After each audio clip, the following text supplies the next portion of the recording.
Hello hello hello மக்களே, இது உங்கள் லோக்கல் லேகா.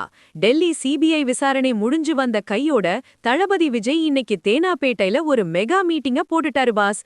கூட்டணி வதந்திகளுக்கு முற்றுப்புள்ளி வச்சுட்டு அடுத்த பிளான் என்னன்னு அறிவிச்சிருக்காரு. இதோ அந்த 7 அதிரடி ரகசியங்கள். 1. தேனாப்பேட்டையில மதியம் 3:30 மணிக்கு ஆரம்பிச்ச ஆலோசனை கூட்டம் இரவு 7 மணி வரைக்கும் பயங்கர சீரியஸா நடந்திருக்கு. 2. அதிமுக கூட்டணிக்கு விஜய் வந்தா கெய்னர் இல்லனா லூசர்னு ஜெயக்குமார் அண்ணன் சொன்ன கமெண்ட்டுக்கு தனித்து போட்டியிடுறதுல நான் உறுதியா இருக்கேன்னு விஜய் சொல்லாமலே சொல்லிட்டாரு பாஸ். 3. பாஜக, அதிமுக, சசிகலா, ராமதாஸ்னு யாரோடவும் நாங்க கூட்டணி பேசலன்னு நிர்மல்குமார் ஒரு பக்கம் கிளியர் பண்ணிட்டாரு. 4. இன்னைக்கு மீட்டிங்ல வேட்பாளர்கள் தேர்வு, தேர்தல் பிரச்சார பயணம் மற்றும் விஜய் எப்பப்போ எந்தெந்த ஊருக்கு போகணும்னு டீப்பா டிஸ்கஸ் பண்ணிருக்காங்க. 5. யாருடைய தயவும் நமக்கு தேவையில்ல, நம்ம பலத்தை நாம நிரூபிக்கணும்னு விஜய் நிர்வாகிகளுக்கு கட்டளையிட்டதா தகவல் கசிஞ்சிருக்கு பாஸ். 6. ஏப்ரல் 23 தேர்தல் தேதி வந்தாச்சு, இன்னும் 37 நாள் தான் இருக்கு.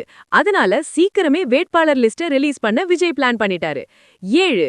குழப்பம் விளைவிப்போரின் சதியை முறியடிப்போம்னு தளபதி சொன்னது இந்த திடீர் கூட்டணி வதந்திகளை தான் போலையே. விஜயோட இந்த தனித்து நிக்கிற தைரியத்தை பாக்கும்போது ஒரு மாஸ் படத்துல வர்ற இந்த ஒரு பஞ்ச் தான் ஞாபகத்துக்கு வருது.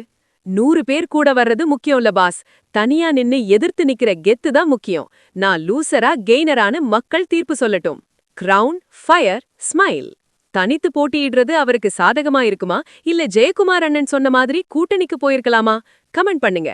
தமிழகத்தின் சூடான தேர்தல் செய்திகளுக்கு தொடர்ந்து இணைந்திருங்கள். ஸ்டே டியூன்ட் வித் பிராண்டி செய்திகள். Stay tuned.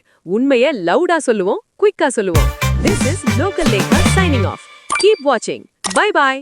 ஒரு விசில் போடுங்க பாஸ்.